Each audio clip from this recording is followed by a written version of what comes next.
El tema que se me ha encargado es el hacer algún tipo de comentario respecto de las obras paralizadas y plantear si esto es posible, algunas alternativas que pudieran permitir, por un lado, evitar que estas paralizaciones se produzcan y por otro, evidentemente, reactivar aquellas que están en esta situación de paralización. Pero evidentemente para poder comprender la naturaleza del problema y por qué los organizadores de este congreso le han dedicado un expositor para que trate el tema, es porque hay que comprender cuál es la naturaleza de la importancia de las obras en el espectro nacional.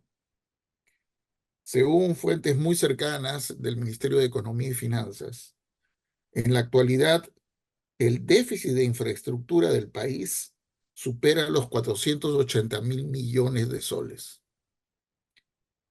Si esta es la realidad del país, es evidente que todo proyecto que se frustra, que quede inconcluso, agudiza el problema y en lugar de ser un medio de solución, es un medio de incremento del déficit. Eh, el seguimiento más cercano que hay a un inventario de obras paralizadas lo efectúa trimestralmente la Contraloría General de la República. Y la Contraloría General de la República, a través de sus reportes, lo primero que nos ha puesto de manifiesto es que a pesar de todo lo que se va a comentar, las obras paralizadas continúan y en algunos momentos se incrementan. A marzo del 2024, entendiendo como obra paralizada aquella que no está concluida y que no tiene avance en los últimos 6 meses, existen 2.324 obras a nivel nacional, que significan un monto de inversión paralizado de 33.167 millones. Esto es casi un 10% del monto total del déficit de infraestructura del país. Claro, pero ¿en qué nivel de paralización? Porque eso también es singular para lo que podemos pensar a continuación. Hay 212 obras cuyo avance está por encima del 90% y sin embargo se frustran. 233 entre el 70 y el 80%, 255 entre el 80 y el 90%, 262 entre el 50 y el 60% y 283 del 60 al 70%. Esto es que hay una suerte de estancamiento en la ejecución de los proyectos precisamente en el momento en que ya están por encima del 50% de ejecución de la obra, lo que pone de manifiesto que evidentemente hay algo que está sucediendo en esta ejecución que la frustra. Según este propio análisis, son dos las causas principales por las cuales se paralizan las obras. Las fundamentales, porque hay muchas más. La primera, el 23.8%, es por falta de recursos financieros, lo cual es un tema que es ajeno, en teoría, a las propias partes, porque la entidad contratante no depende de sus propios recursos la mayor parte de las veces, sino que depende de los recursos que le son asignados a través del presupuesto y a través, en concreto, del MEF. Y también es ajeno al contratista, porque el contratista no va a financiar una obra, si es que esa no es su obligación, y parará cuando los niveles de incumplimiento de pago se exacerban.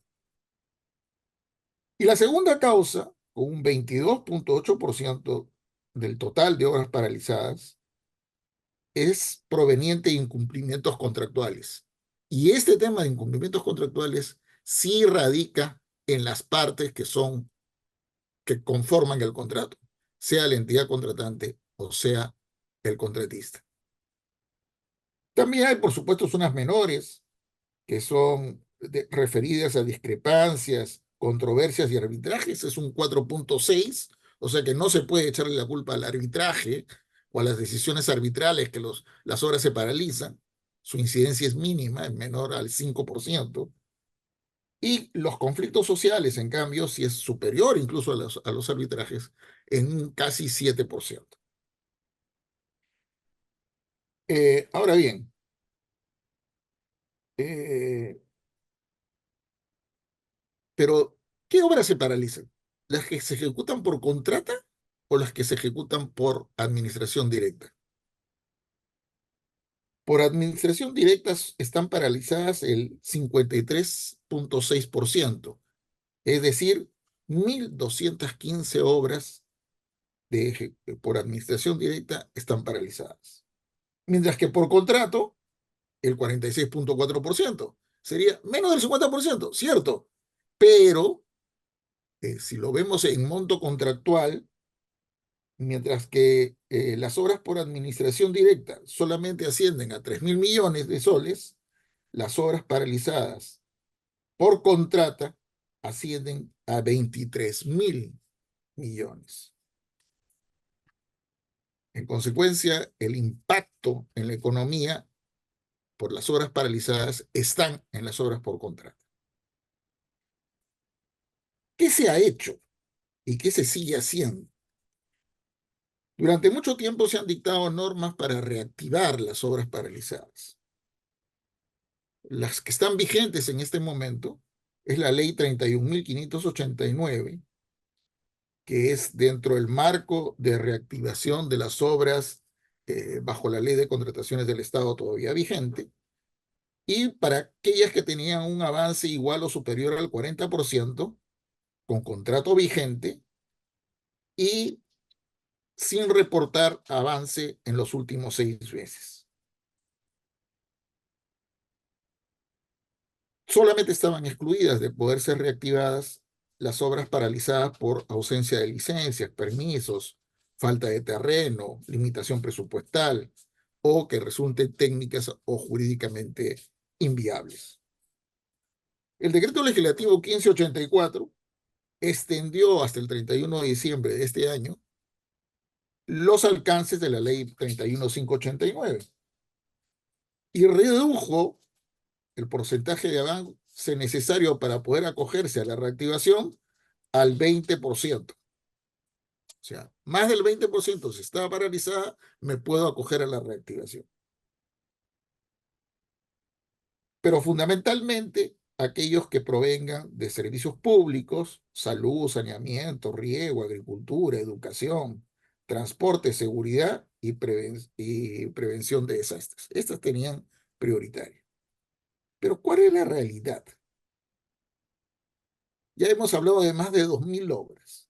La Contraloría dice, miren ustedes, con toda esta información y con todas estas normas, la 31.589 y el decreto legislativo 1584, hay 1.350 obras factibles de ser reactivadas. Sin embargo, siguen paralizadas. Y claro, el otro dato que surge también de diferentes fuentes es que, por ejemplo, las obras de reconstrucción con cambios tienen aproximadamente 190 obras paralizadas que ascienden a un promedio de 3.000 millones de soles.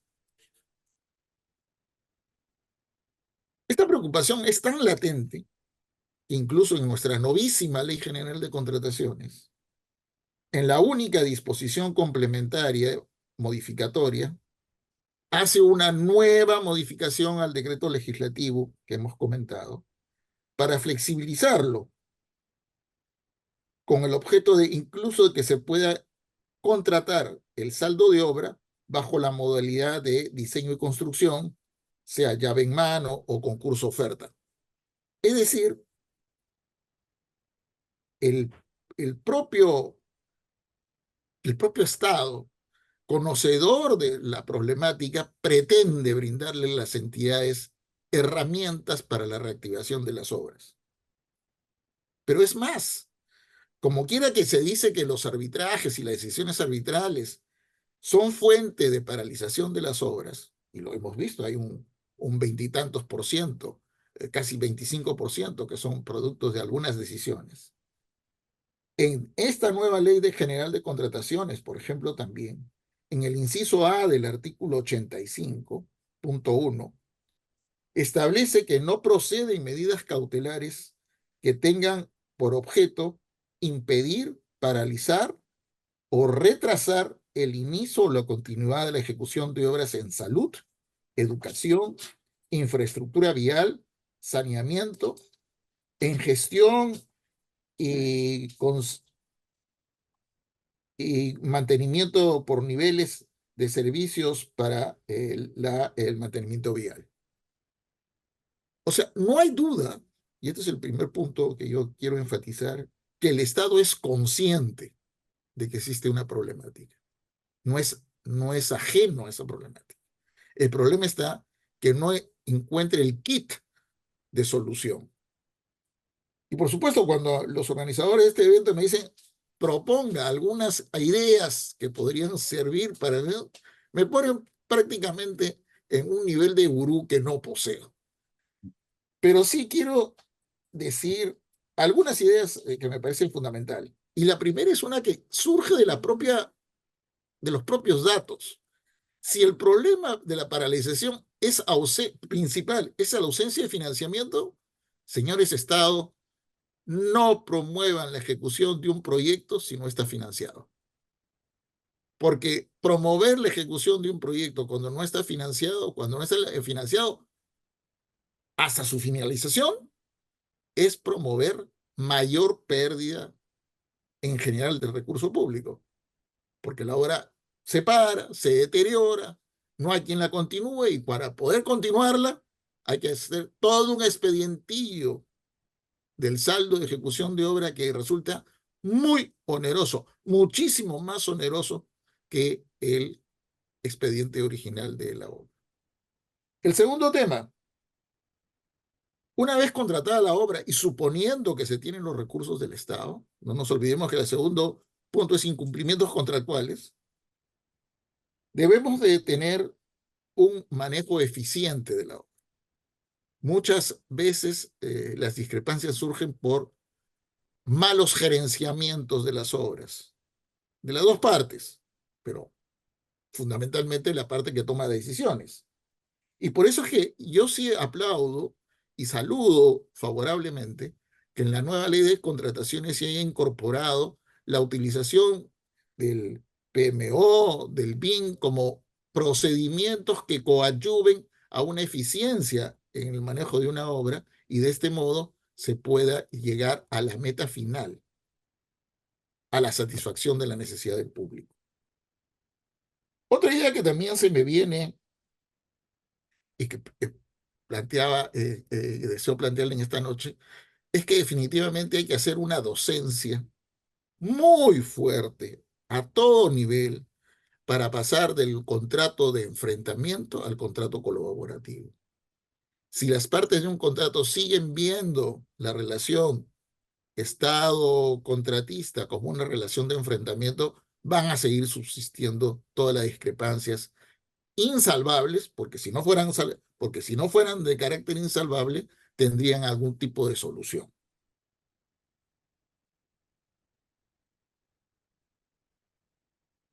El otro tema que también va vinculado a esto es que debe dotarse a los funcionarios del Estado de no solo la capacitación correspondiente en lo que son contratos colaborativos y asumir eso como una política de Estado de la ejecución de obras a través de contratos colaborativos, sino dotarlos también de un empoderamiento para que puedan tomar decisiones sin tener que estar sujetos a una espada de Damocles que permanentemente cuelga sobre sus cabezas, que son los órganos de control.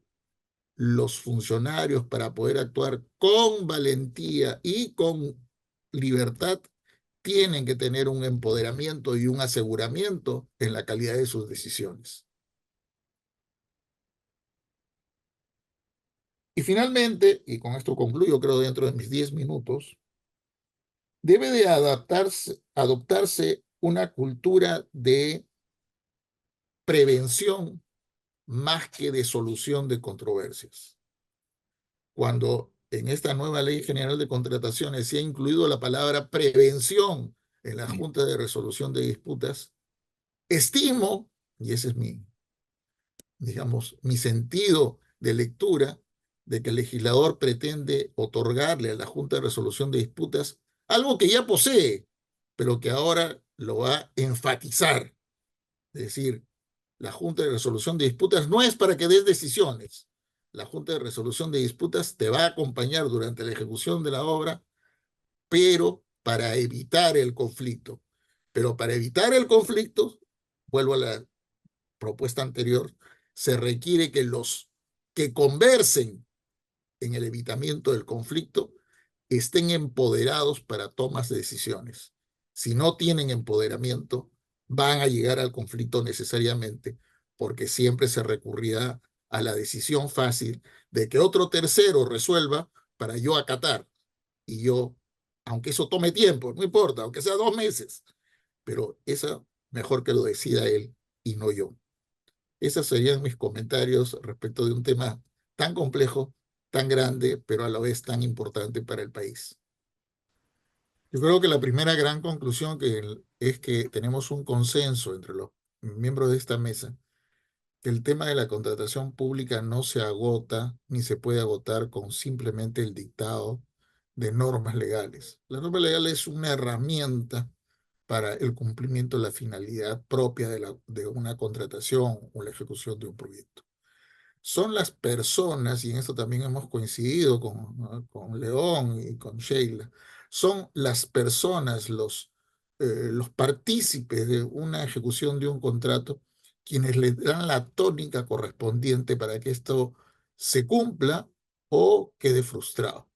Y entonces la primera conclusión que yo asumo es que mientras los agentes o los partícipes de un contrato con el Estado no asuman una cultura distinta a la que actualmente se tiene, de enfrentamiento, de lectura de letra menuda, de interpretaciones sui generis, como decía León en su intervención, sobre aquello que es totalmente transparente en la legislación, o que empiecen a crearse procedimientos no esenciales y que después, por decisión propia, se convierten en esenciales simplemente para negar un derecho sin ver la finalidad última, ¿no?